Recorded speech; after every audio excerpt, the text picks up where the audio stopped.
छत्रपती संभाजी महाराज यांच्या संदर्भात केलेल्या वक्तव्यासंदर्भात पवार यांच्या सहयोग सोसायटी बाहेर पोलिसांचा बंदोबस्त वाढवण्यात आलेला आहे आणि याचाच आढावा घेतलाय आमचे प्रतिनिधी जितेंद्र जाधव यांनी।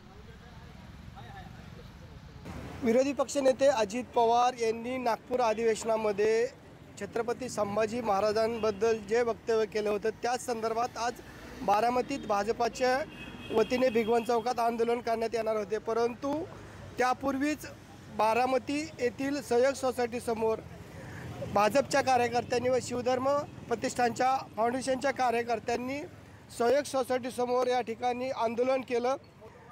विरोधी पक्षनेते अजित पवार यांच्या प्रतिकात्मक पुतळ्याची होळी देखील त्यांनी केली आणि असं झाल्यानंतर बारामती शहर पोलिसांनी तात्काळ या आंदोलनकर्त्यांना ताब्यात घेतलेलं आहे।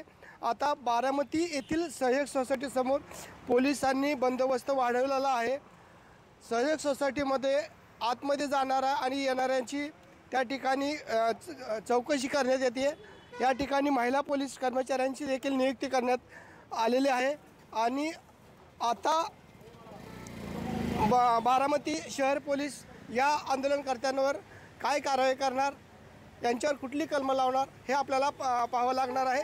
परंतु सध्या तरी सहयोग सोसायटी समोर पोलिसांचा भला मोठा फौजफाटा त्या ठिकाणी तैनात करण्यात आलेला आहे। जितेंद्र जाधव, न्यूज 18 लोकमत, बारामती।